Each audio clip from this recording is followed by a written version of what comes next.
pray, pray, anyagbe. Echo pray, pray, anyagbe. Holy Ghost fire, echo pray, pray, anyagbe, anyagbe.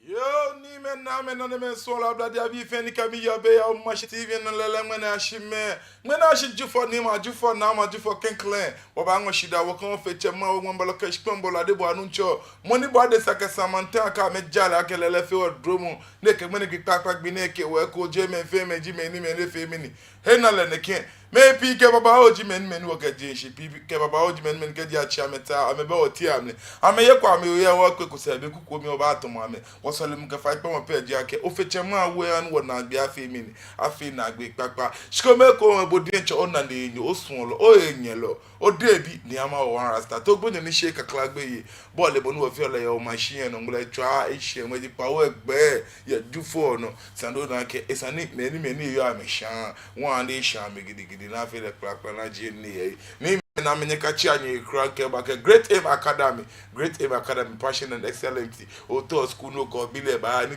demo ba fe mi ni e ba kan shedi abo nya on chata nya no nya you ka church ka fun bo mo de no go bi le ashe mi Great Aim Academy no obadamishi say me ike ba ko to ami se gba me Accra Post Office ni am John Universal Tamus High Street 10 Enterprise Group set to jemeji any oni ni ba fe mi ni ba share ameno je ni me na me ime la ke shi je na eje no kwa ke Base Pharmaceuticals ka di o to chofan ni o ba ko e la fin la no yo ti o benke alo bo mo de no o she o kan shi drug lane alo ko she pharmacy ke mama ke ko to am o ile ko na me la ke o to Base Pharmaceuticals chofan jiyan ko aba abo no ko fan ko billion won yi alo simo ya fo base kit ameke no ko fan no ko bright and shine ba aba abo no ko ni o gbike ba fe mi ni e ba na echele ni me na me email la ke je na ma ejara ba ke je ejara ni ba nke alomo awon tato shinaputo to shine je kiu amen lomo yan shishu lo mo nchebe ni lomo nye ka ya nyeju kwa mi eje ya ejara wa ke ya ejara ni ba na ka man nchebe ni lomo nke isana femini they need to be called to order isana sanction me minke kona mi lomo agbemi inle do niji afi kun nye ka ya nyeju kwa mi ejara ni ma ba shira ho.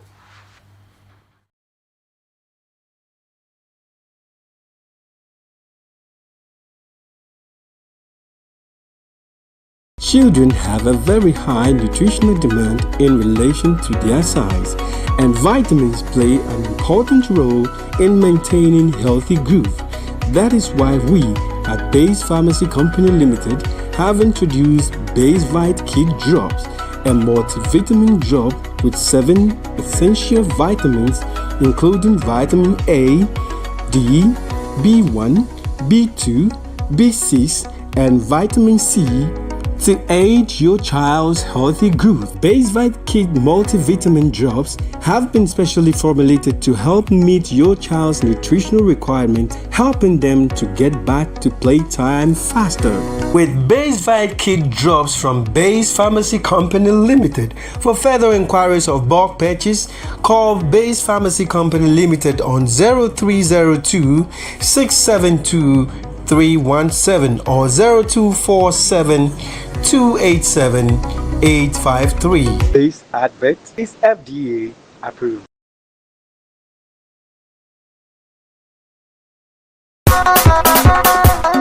The black is on free. Yokti boy with Labeni.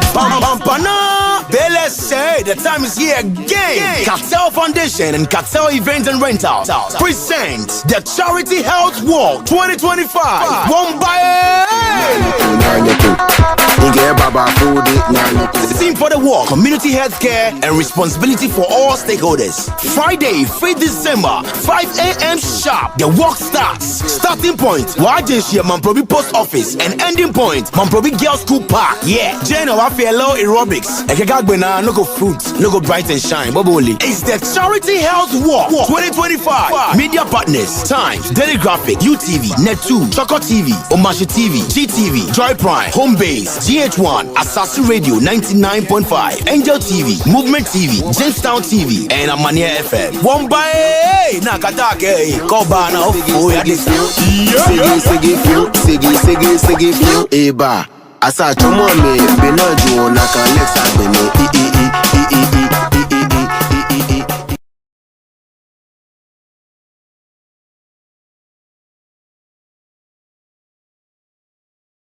Grade AIM Academy is all you need. With our neat, spacious, and serene learning environment, we make sure your child is as good as gold. We also engage in lots of extracurricular activities such as excursion, career day celebrations, games, and so much more. Our canteen also serves the best and nutritional meals with your kids well attended to. And we are ready to enroll your ward from nursery, kindergarten, primary to JHS1. Admission is currently ongoing. Locate Grade AIM Academy on the Atamils I Street behind Enterprise Insurance or call us on 0542 426 803. Grade AIM Academy. We say passion and excellence. Gana bi ge manti aso mi bi fe ami penye gemba.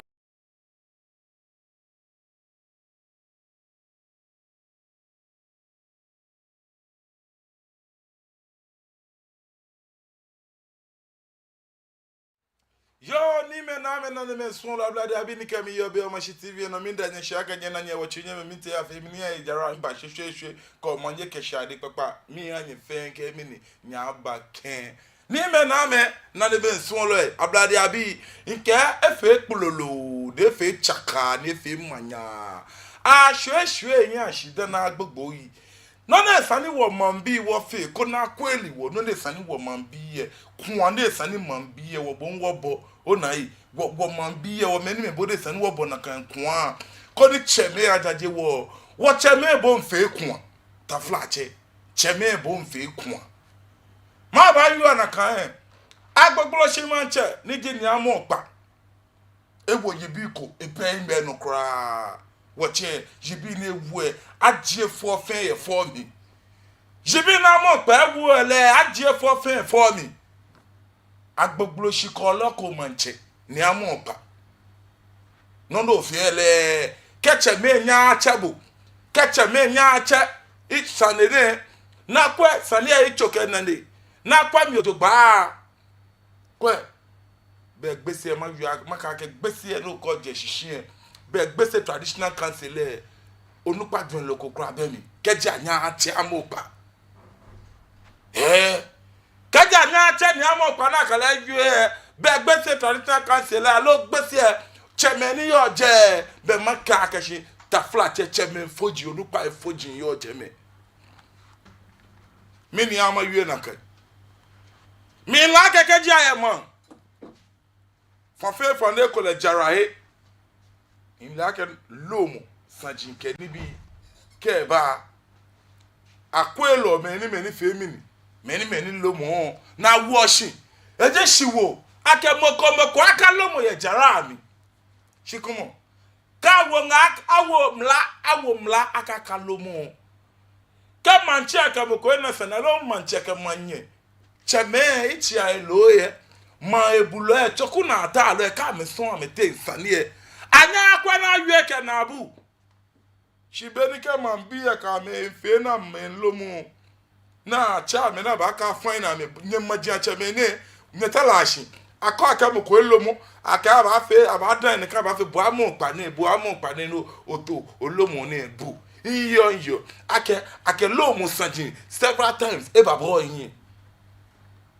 no o find me ke ni bi twa kashi dara mi yen alomo ye jen alo shikono eni oyolumo ye alomo ye jen nwewo na alomo ebo alete ni bo che de nche oya gba ne ke dei ona ade sabe pia no wole je aka wo twi ye wo henye loni wo twi ye no wo hie wo henye loni yo wo ko wo mfe no ko etanu wale wona je fan mo no wo ka yeyele na yesumi mene komo nya hihwe mu ane bi na afi a hwe nya hida na agbo hwe mo na ayu ode chegbo mo na nteleshi esananya cha ni amopa esananya chele atashi na kwelile ake mancheni ebalete ne lomo le de nche manye alo elomo meni ekame je jurisdiction komemi meni ekame je ni kan komemi mini ya hihwe mu asane ni kwa kona ni bi mfe kun ayehia be che papa be ni wa che afro so ni ayibonte ni di gan don tin gbese manche no mo ka ba tashi ne ke no ba kwa ni no ni ya no ne ba ya no ba chebo nu pa follow ba chebo che follow ano kwa le ko mepe ene meji no ni me ni ka ayu anye no de bi ni ama wansta akegbe ka ni sumo Sunday gbe ni ebu mo ka ni bi eje na kan ye cheme nye no nye kewa akebe ni bulu ba le ni ye wa le ta do wa sumo akenye ba ele shi be mi ni nye be wa le kodon ni nye ba na nye bulu no anu wasuma ke wachanye tu ase mla miye nye kwa yibi na agu apepe sisa ni mama be aditogbo wie nyeme masuma ke wa fe wa anu akwelo mo nu obolo mo mi we mutwe onu mi shi because ya lo mo mi you ake come on nke nya insumo ma fa onu afu ni me na me so le nya anu akwa nu video esi ni foni lo mo ni wo bua lo mo mi we mo etue ni wo ba shira o nai ododo me shiche ba ikonu sakuma ko te ba ikonu ko le ba ikonu aboyo ba ikonu agbogbo ba ikonu katamanton ba ikonu Udo ko ba ekonomi. Bonte ko sha ba ekonomi. Aflo so ajima bon ba ekonomi. Subra ba ekonomi. Nye bulbulu ncho. Inche ko ma shi eko. Mene gbine, mene du mi nche nye. Chema wala, nye ma wala. Sije noko. Atomi manche. 2016. Aken ko agbobulu enu. Ni agbogbo si ni ahun keje 2016 ka ba si mene ju ni ni yen dan to eyan ni ni kan bi che masani ne na ma na ke won de ma da si me akeko ma wo imanye na ke ha mi keje sisi je ni ji yen mi de nche echi eyi wo ye mi ahun ni nche ni ayibonte ni gbese ma nche e ba ha mi manye wakekula ma si ko ba ko e se ko be ko ni katamanton ne ba sha ni katamanton ne ba sha jameji the genesis mene mi ya si ba su ni na yin da ke nto ne yi mo fi amu ne le anukwali e ne yue anukwali e ni eke mi ba futu yo na nda ne so se ale ni aibo te kenkele mo ni aiti aji ni o ka pese ma na nyenye wa egbese mo nche nye cho nye ni me na se ni aibo te didi enyo le to mi eto mi afa se to mi ake bi keche ni ma chu ni nke wale ro ayen nu chu mo mi no bi kata mo nto ma shane na e wo chi ni kenkwe ye na ke ha mi efe ye nye wa mi ye na ke ha mi efe ye nye wa mi si obla yo ne ye bi ene gidi ke ma bi e no ni cho ne ye ma se wo ni jemba enu chumo na echu ewo nke o ma wole no ya mani e ja ke e kwa ma no e bi omo e chu ni ye bi omo le kwa ma no e bi omo ro ni ke o ma wole no ya mani no ya mani ni wole ni isegbe mo ni mene akayin esusu asi akemi eska iye ko mukuloko money can he noko e agbogbo abi misan money can ko enoko ko le abi misan money can ko enoko katamanton faji boy na ifaji e fe ni anye ni afie mene mi manche ndo monye hie mi chanyi e ja ka na money ba wi sani e ko ham na ka male e to anu kwale ni mene oblayo neje ahun makojo weku em ichele ni ma we yin eyan ko ne wa mi na kura agbogbo e ja ke me ni yo bi ene fe ame bi am ko ewo na jala manyeme ko ba nu acho moko anti boka e agba fetin ne yo maska me ko jijeri Jerry ne je kanyoniye.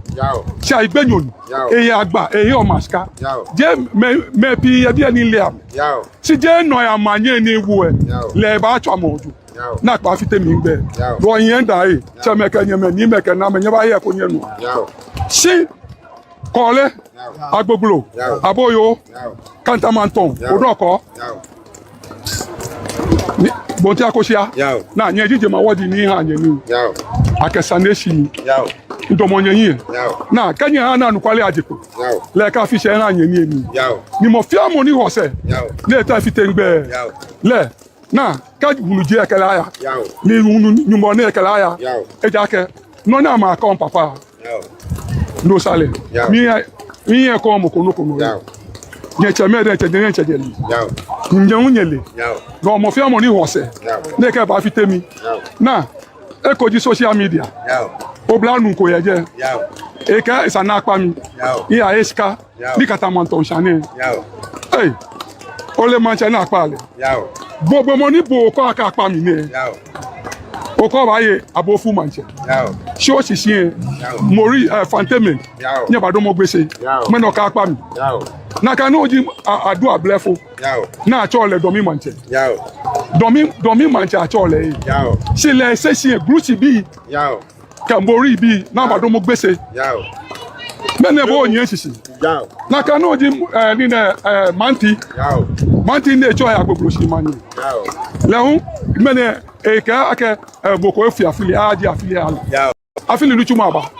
aba ni wo fe ni gbese aye yin gbese akọ mama papa ni ebu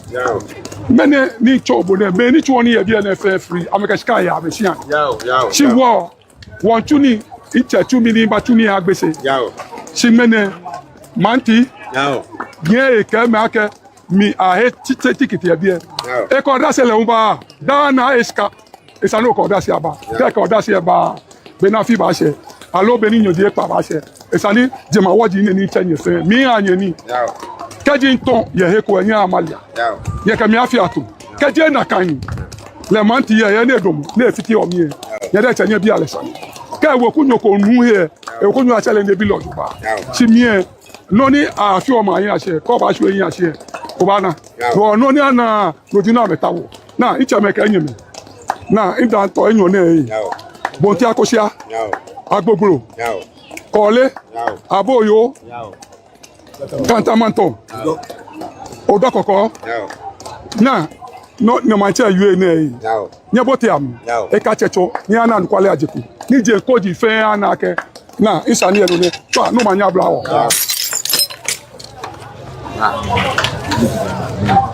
nye boti awa afi press conference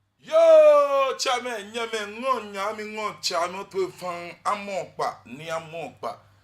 agbogbo shi ko loko manche le sini info ni nyekwe amulo ne no ni lomo ne ji apa mi mene komo yi nyama chanye to ese cheme kenyeme nyebu abi etuye amopa lomo ahun ne ka emanye na to ale emanye ni gbese manche ale je gbese ni oni je gbese ni oni glusi bi ahun domi manche ni gbese manche to akele on glusi ni oni no ko ma bi nyeme bi ane ye fami ye amo panto wa ke eche mo ne ko ake eche ni si gbese manche ayibo nte wo che ni ayibo te bon amo pan wana wale ake eche ni ayibo nte ele left and right nyebo dabi je to mo minimi to mo yelo ko nyebo abi eto nke amo pa yele yemo mi nchu akeshi be eche ni de gbese manche ni ayibo nte ele left and right be achu ake ele mo ni poten ni yo na ye ne ka eto to eme manche me nke manyeme eto boy manche me nke manyeme ni chebele ode abi yeshia na kanjino na amo pa yu yi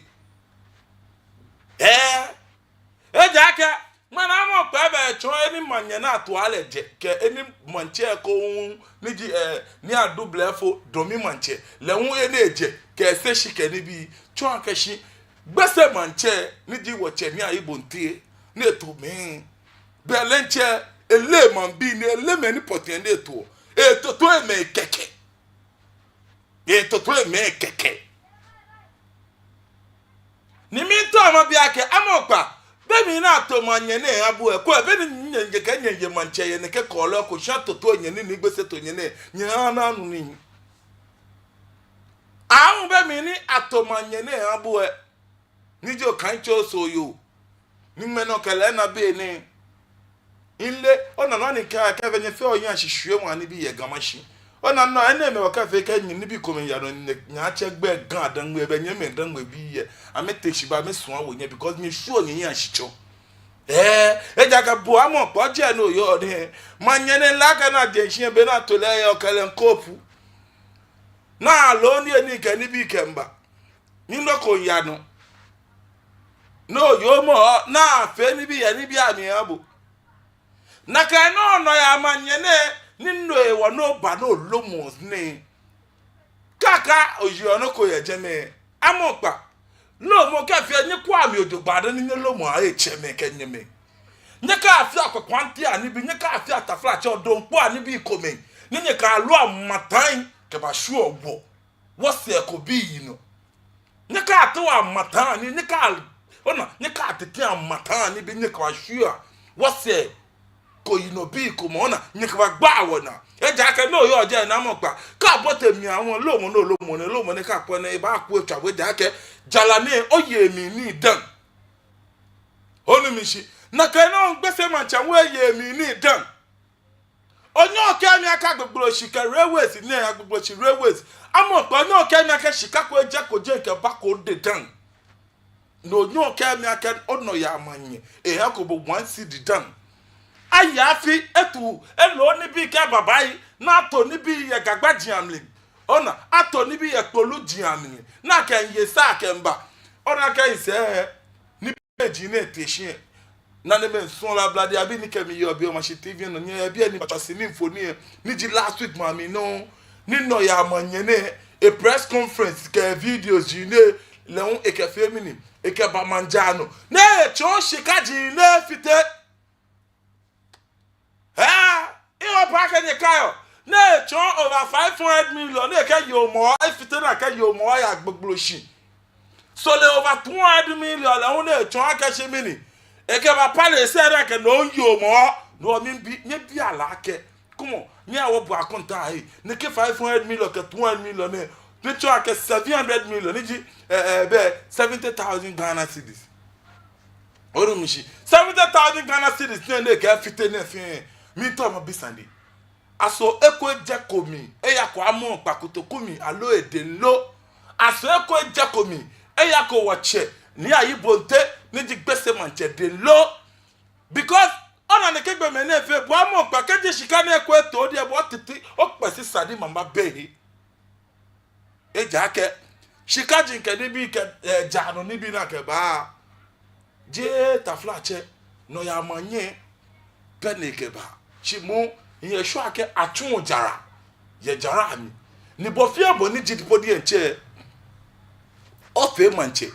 ni wo kun emi shoje ake no na yue o no ni ji o bo ni etele o bo ni ebale o ba gbojo mo keke ake manche esa jole ye ni wo na ba keke bo yo yin ehun o ba mo legun no gbojo mo enne ye ke ba yi manche enna ke yi o manche enne na ke yi o manche matane na ke yi o manche enne me ke won wi apene ni nyem boga blo nyemfe mu jiani ona nyemfe mu jiani ni ke boga e mu ji awanye ya o minister ne mancha yele nye yino na je shikeje hajeje mancha de ne ba shenye no chi nye yino na nya me ni efe chaka manya no koku nini no ni no yue ye lo mo mi no te no afi press conference enwe na abo o yue no konklo ona o yue ya lo mo mi aka no je man se oba ni mo nbo mode no ba to le o ba kwa na to le amopa manche jibo manche to onoko mi like ja se ke we ku wa ma me ko na to onoko ile ake bia ne manche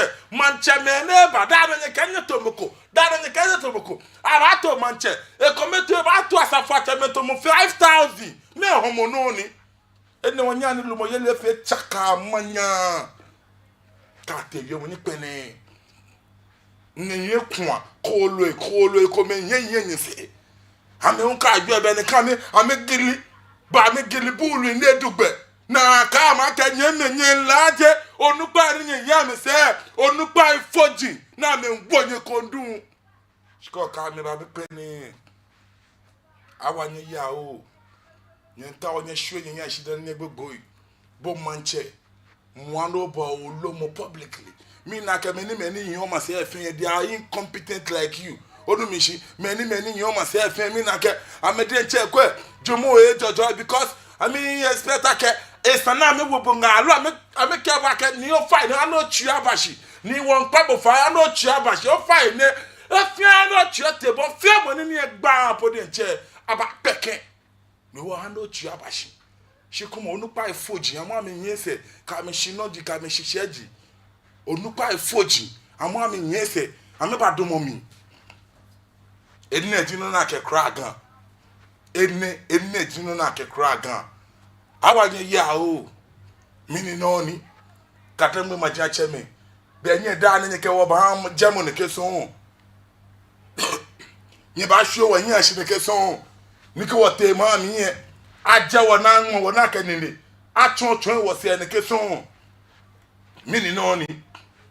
nla keke no ko ba pu e bo fi an bo ni jin ba to atwon mi ake me ya bo ni yen man che ma ko no fe dwen loko kra be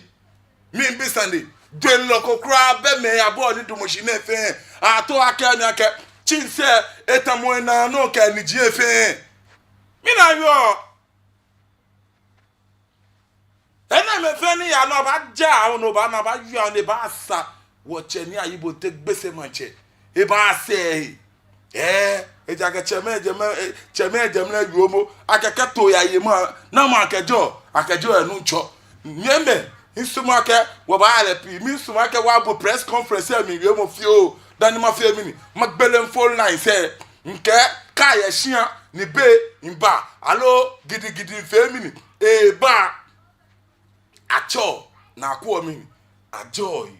ni la ke lumo yelie kele la ke manchejibu nibo kem ko lomo na ba na abu no o fine no mo no kwelo mo no oyin do nwene bodi e choba manja no bo lomo obe manche ne be ono kun akokura be mi ni jinu no tun man bi ye o ka ye be oye mi no fi o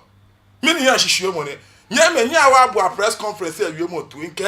madia cheme ni wonye gan bia ne ntoko nkru ahwe mo so ene wa toto me ko me na me nya me na toto ame ye nke nya wa bu a wiemo ko ntoe ye press conference e mi a wie chika a wie manyamanya nya wa bu a manche to ni wo ba e ma chanya bi e yawo agbogbo shi ko loko yawo sane eni na manche yawo ni na mo ni ba wie ko am yawo wo mi na nche ni ni ke sane afo ye yawo koni je atete yawo anu koni boni ambanu le ka me nu no ko sise ababi misa yawo lebi ne yawo kenya ba nu ngbe ona ke ya fe kusunko yawo ye jalaye yawo ye ni ya fe kusun ye yawo oblayo no ya ne jemeji ye ni office nuchumo yo yawo dani malele jameji ye ni enuchumo yo yawo ni keja no ye na echu oni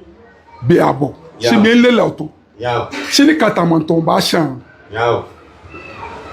jameji ye na echu ni kenale yawo ni ke misafo ache ke misafo anye ba ni nam yawo akesande ni nale yawo ye na echu oni ye atawa he yawo ni katamanton shan bo be ye na echu oni ye atawa he ni kama ke o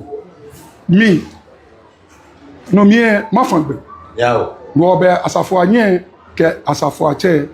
ameji men ni spon no ameya yawo ko ni ke noko e ame report amekesani aha isenche yawo chimi e mafangbe yawo anukwale ni te amehemi mi na social media ewe ekame ahun no isenche le kesani aha ni gbese yawo eke ni gbese ba mi yawo eke won ni jemba na ke aw Oblayo ne yin wa ewa mi. Yaw. Ne kwense. Yaw. Ejake a heja la ne bi. Yaw. Wo ni ba che ija se efe akenye bae. Oblayo ne ikenu chumoko wonyede echu ami. Wo manyemeni yen na menya me wa mi. Yaw. Be ma ni nke hegbe ke he wala hanle. Yaw. Because iye manyomo no be mato le no ya manye Yaw. ko ni le na kenu chumo ne ba chu Yaw. an kwale ni yue me fe ni ji hie fe amehe amewu Yaw. ni ji hie fe pe isafo anye pe le ke nu shishi Yaw. asafo anye le ke nu shishi ni ka me do ni aya chu ni mo ko ni ba chu ni ke wawo ni bo ko nu shishi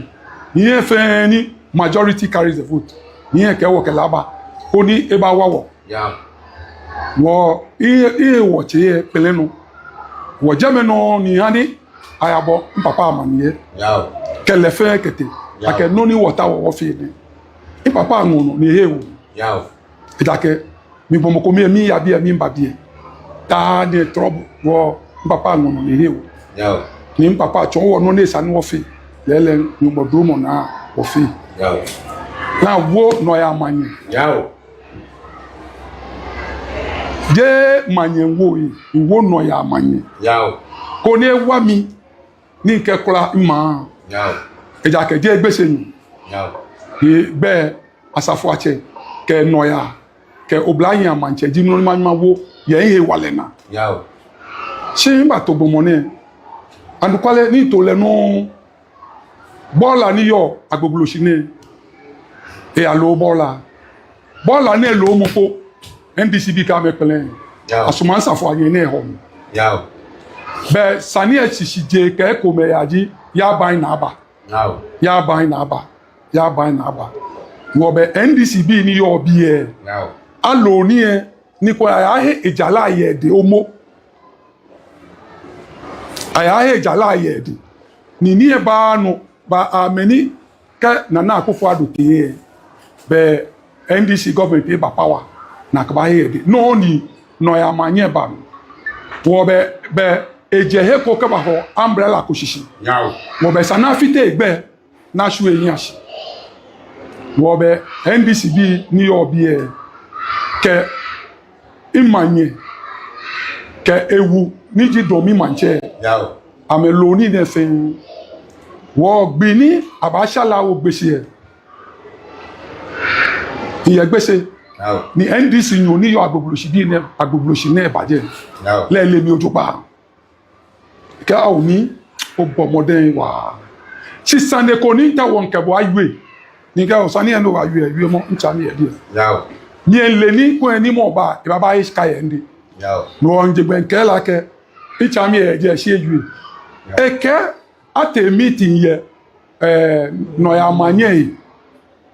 ni ko ejala na eyin abashon ye di Yaw. sile ele akebe ni etu oni mpopo efio me fine eni le sijo ahun ni iato le ne e ba yin am ni ke o ni eje nu nko sinu chumo ni papa ke ha mi ake nchu mi to machu le ojo pa Yaw. wo ntole yo ni tole le won e baba la na lo mu ni ate awon achikote ka ma ke bo assemblement no yo bi e bola na lo Yaw. kemu ko ba lo bola abo o chemi ni masamo na lo is on record Yaw. wo ato yin na pan mene eshina te aya he wale yan papa de kete national security kaba ye ni le saje ne ta ne tu oni mene aya he wale yan papa de ona ka lo bola asweje je moko imanye ni mi leche ni atoe na me NDC bia bomone ni to le ne nibi ni etu ka bagbese ke nibi ni etu ke nwa mi ni ka bo yu one children hospital ba ye 100 years next year ni kelete asno ya manye onupa kele tashi asusu oyi ni mene le enyi ekpopa nem etawo eko ya children's hospital bi ni abafe clinic ye bi by January ni akoba ke obabi ni sana refer to children's hospital gbomone wa mi aka maleke kutumpo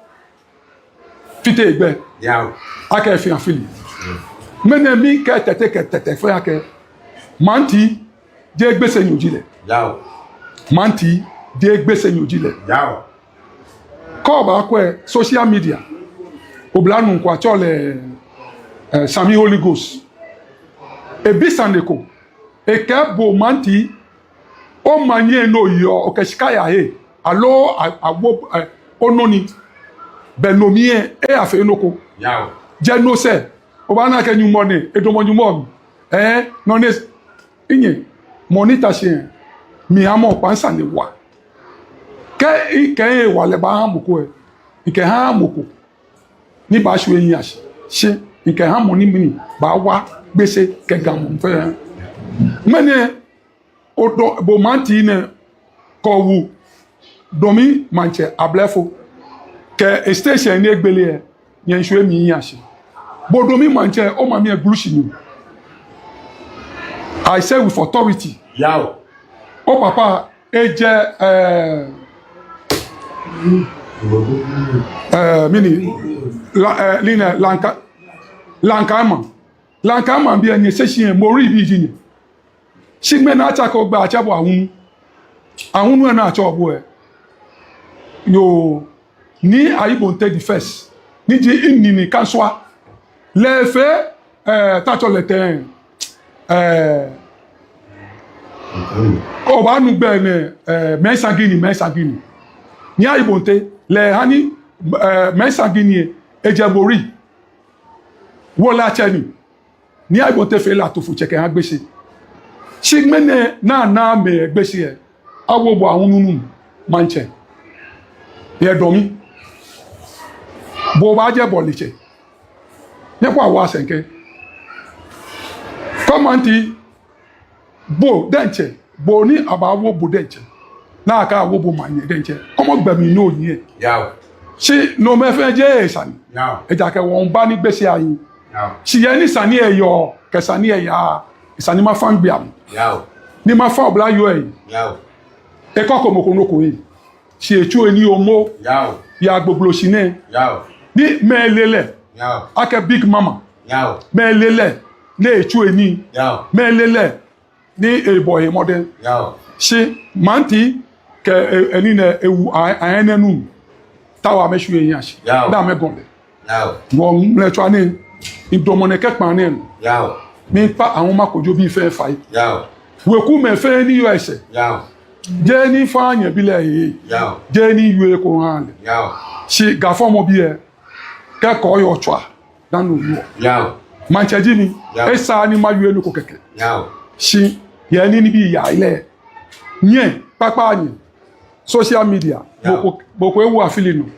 ne echon ne aye afili ka aye afili e manti lewe aye afili e ja ke je gbese Yaw. na ka no ji domi manche lewe je gbese Yaw. yes ka aye afili e Yaw. ne ke gbeme ne amama aye afili e gbese Yaw. si mene mi fi la afili Yaw. mi ifilasi no Yaw. ye na afili e wo ni je wo wulo Yaw. e ba nye ji na Yaw. e ye we ku me Yaw. si asu e yan si na kan su e mi un yan si Yaw. agency before that katamanton ba shan an kan e wo che ne wo hon katamanton spon 2 billion Yaw. e ne e wo atu keje gbese ko ba ko e o ba na ka o bla yan manche Yaw. be ko e enye gbese bi ahin Yaw. ke ba katamanton police station ne aka abache meni ni bi e shan ke ba si ahun ka ba si gbene ni nko bo ne anje ko aka receipt ko me a chon papa Yaw. kemo obi jimi no wo mi manche o ba so yin aseleke Yaw. ko bi jimi no to mi manche o papa o ba so yin aseleke Yaw.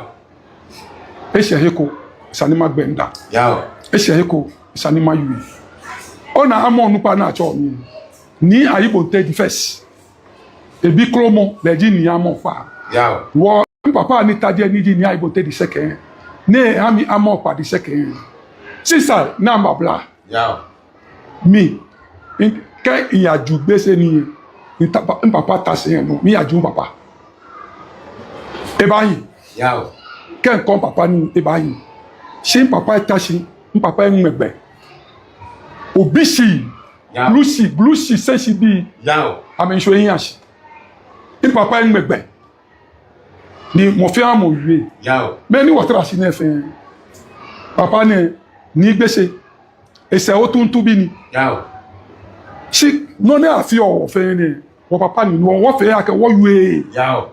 si nye boni na filie ke boni a choni oblaye oni julo ni ka na la mole esa ni ma fa yi ko ne ewe ku ma na ke intole ni ma su eyin asi intole ni si mi gbese le no ni mi ma fe no ni kesa ni ebe yin si ne ke manti ne echo e manye ne ewo ni ye kan ye bi e muji na ka ma gbese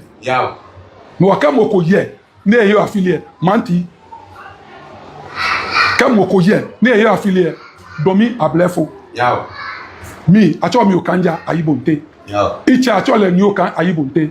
imami acho le okan le okan ini acho le adama okan ina acho le dede okan feja body amawu manti keke le di manye ko bi kemo ewolo ko iwe eja ken papa di efe se ni ta oni esu eyin asien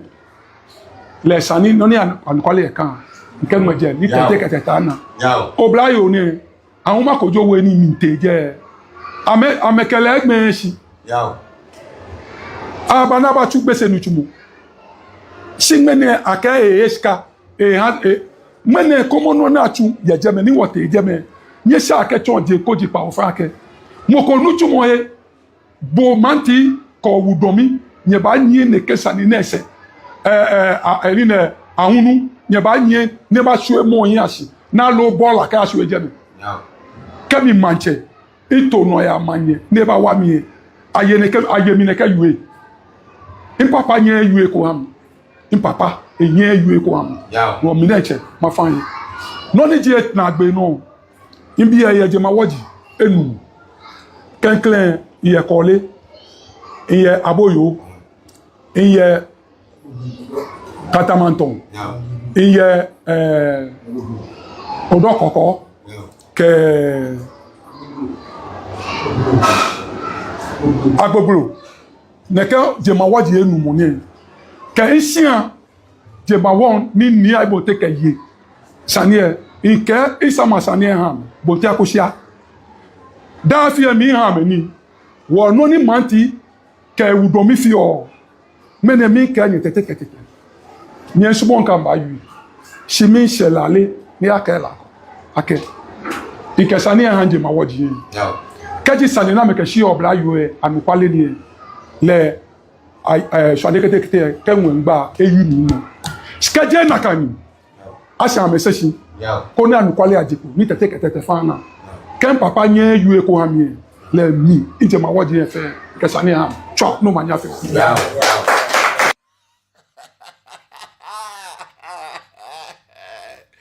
hey Sunday Mashima boy, kosia. Bienye gbagba mashima boy, kosia gawe pele gbala. Oga jiga ya brabi ya gbala, wanga boy pele gbala. Yenye gbagba mashima boy. Hey, no anyame, o aboto ye opa kashibo aboto o le gbele phone line se. Ibi ani jo e fa do gbele phone line se do twa mo yi. E jaka come on, hey, I'm a quag mene kemi, ani nanli, ni watch me, Kemba de Mobile in Kenya kept watch it, ni Ayibonte, what doctor, ni Ayibonte, I don't think he can stay, only me she, I don't think he can stay, Afro so German, Kek Badumobile in Kebaka, I've been a color quiver, Mano. I don't back, I don't track a job. Hey, Adato. I don't get any meeting of a family. Yo, she da. No feel ni so ma yi. Wo papa ni ilumo nke ma bia ke. No mi ni atono ke manye ke man ke na sa fanye ga eni ne ele ni ewie ni beba ba ko ewie le enu me to le nke ma bia ke le hu gam mi fo eji mo ni eto obi anelo. Wo lumo ku me ye ke ba lumo itale poduba ni lumo mo e ke ba mi na le denje. Oh, internet you ni on na you. Yo, fine yo, oye wala don. Nyame ke na ba to e. Ni amo pa e na ba to ne kegbe me ne. O safo anye ko ma nye ne. O fa ni o le alo le. No le fe no wie. Be na ba to ni do mi mege ni bi fe. Amo pa bo le ne me fe. Kola. Mi na ke kola ko e ba kan no. Hello kan gba gan lo tu akajo. Yo, I told me maybe. Me track in the dance man. Ando na ya. Ofane, me ta o ma be sande fi yo ye money. Ando na ya. Inte. Ofane me ta o ma bi ake manye neki agbonye. Leni afile manye le ni ama opa ni le ke wa mi shin ami ye kole woko e. Sike yin hele. Esale o fane o kasani akwe bai o fane ni o ma ta hello manye efele kola ni yele sande bi mo yi kola o fane o sande bi mo yi yo o fane se ba bi o ga bi amo gba ka shi shika enye 600 ke la ke de manye ni manti gile me ni wo mo ike aba fit t-shirt 600 ni manye ke eshika aba ole sande ko ko sumo ko ni mo sumo bo eje do ni be sande ni no ke fite ni bona ke mo la ke shi ke mo le ni eya itu enjogba ni le ni nke manye gba sande ni obonu ene kekele ya midnight to ngekele ya midekele ya fi ejeme come on oya bi mo ko sumo le sumo bo ene chon wobo yelu mo yeli mi don't be enyo ba mi sumo ga ni fe ni ike eto le no ya manye ni ekele aba meta o abi no ya manye ake ne ke yo manye ye english ani afi afili eje afi english ewo ningwe eke afili eje afili english ningwe eke afili eje noni di na gbe no di ake oye manye na wobo manye lo shi manye lo ko manye same machine lo baba ko minipo no ya manye besen manye yo sen e wo ko la ke ahuma ko je station mi ni oje atobo manye ye o si o manye pa nyochi lo ya no akolo ya manye ina ko da e ja ke lo ya manye e beten e wo affiliate ni ken nation e de be e english bi what more affiliate english me ta si ni english bi e what affiliate je me e wo he ni e affiliate je e se ya je me ha no manye abra o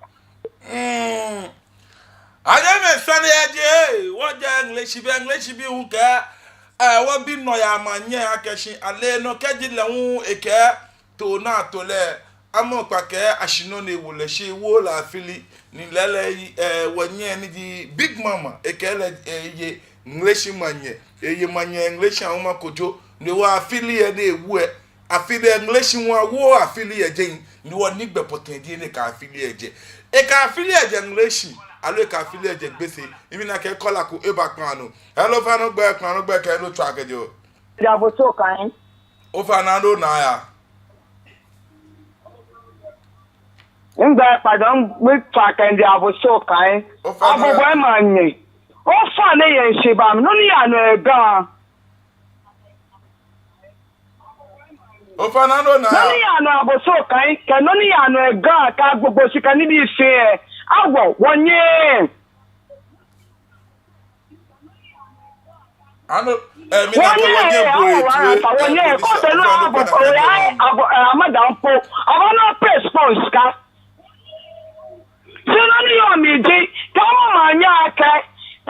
Sika na yo na ka ka ame. Wanye wo jega. Goma se bi ti wo. Mi ni di. O fa ne yo wala do fio ni ko aba. Aso na mi oko. O fa ne yo. Mo go ni bi na me wo abo. O fa ne yo wala do fio ni ko aba. Na ni na me. O fa ne yo oyi wala don lele be o tre fan ameke be ni ka ma eni bi manche ke lele me ko me ba yo shika na kan Jerry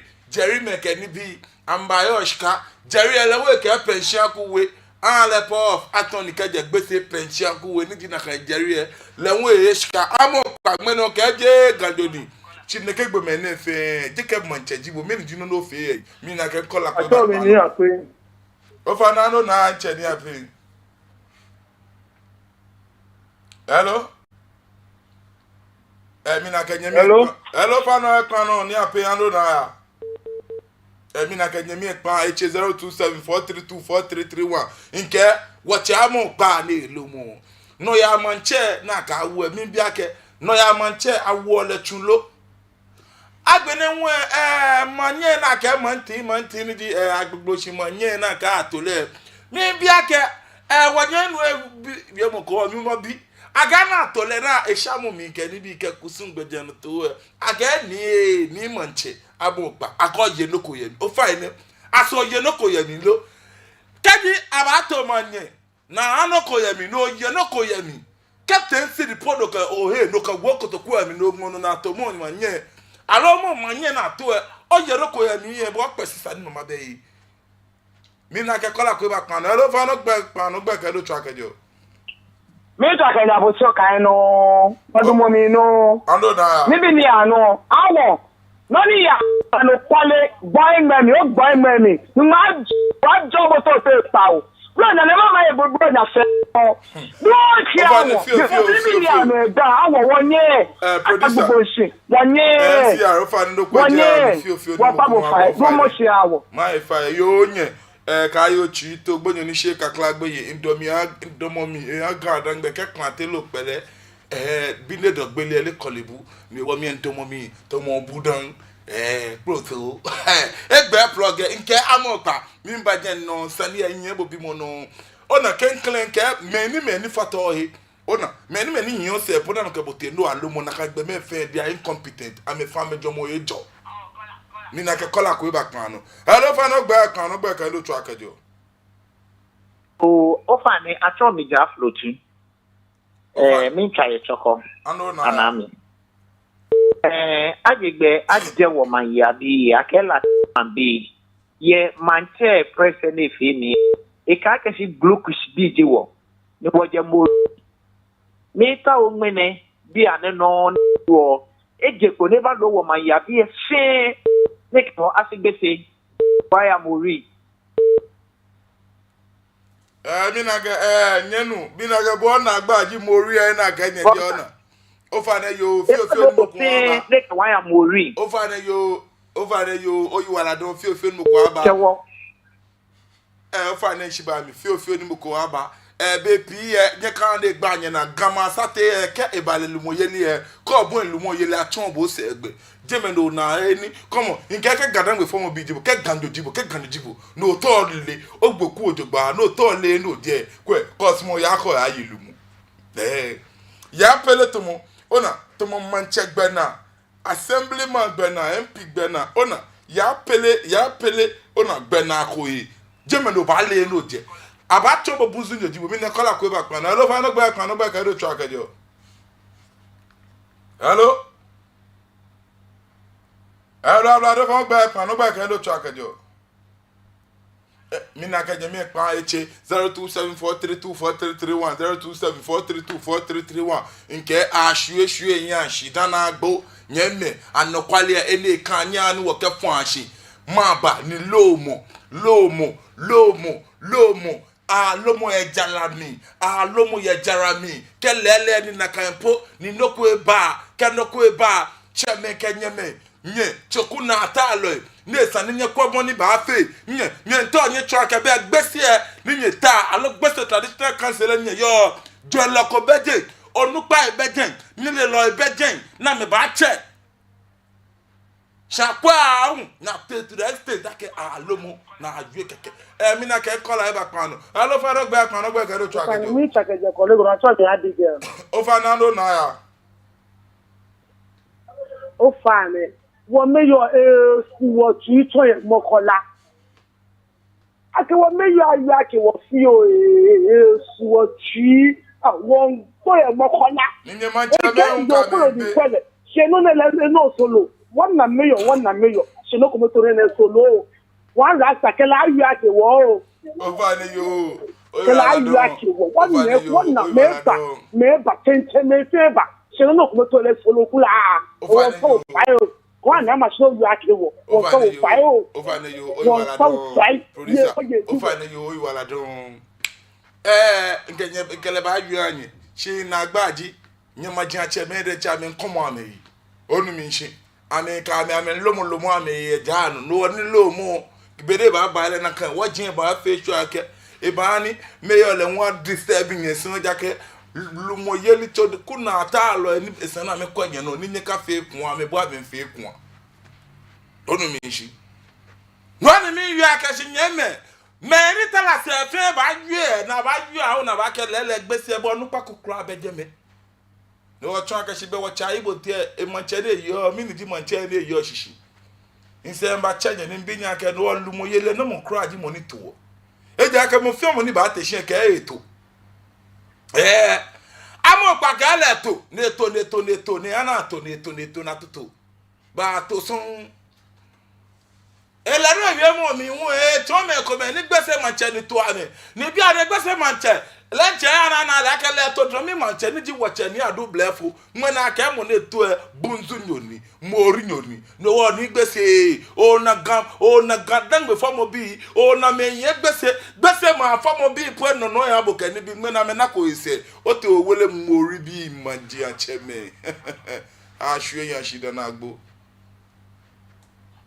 abaja ke ale no ko fe mu ma ba gadan be maji acheme a hwehwe nya ashida na agbo ni amokpa kaji cheme nya achebo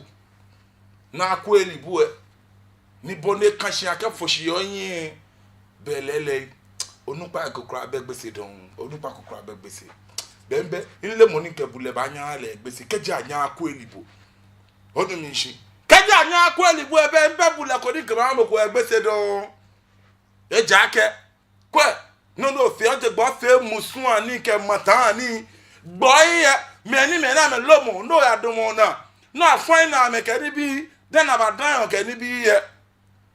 me na me nabo aka bo di enchi o ba domo shi ni bo nwo lomo no obo mo na o ka aka ye ni yele na ye sumi ye ni bo adupo na ye ko be ko kra no bo ba ye mi do ta wo ka me nyeme injue akelele lopi ye shop ye shimon esha wole me dwen loye kaja nako wole dwen loye abaja wo ene keso na aba sha petro keke onu mi she aba sha petro so na aba she kaja na wole me dwen loye shimon kaja na wole me dwen loye do ba ni kaja ke wo analo na ka fe mi na ka ba she nye kwa ajon do ba beni wo ba fe wo chinsa na ka ba le wo nya ke wo hwe wo hia hye egbo ya nyi ame ba jewo na me ke ba kewo nke no ni gba na ye press conference e ke lo mo edi wan manche esa no lo mo obadomo manja no eni jarami wo le lo mo sanji ne baba ye si en bi ke boni ke ni bi baba ye ha ti o gbo jemo o fe mi o lo mo ni me na me ni ra don ke mi ko mo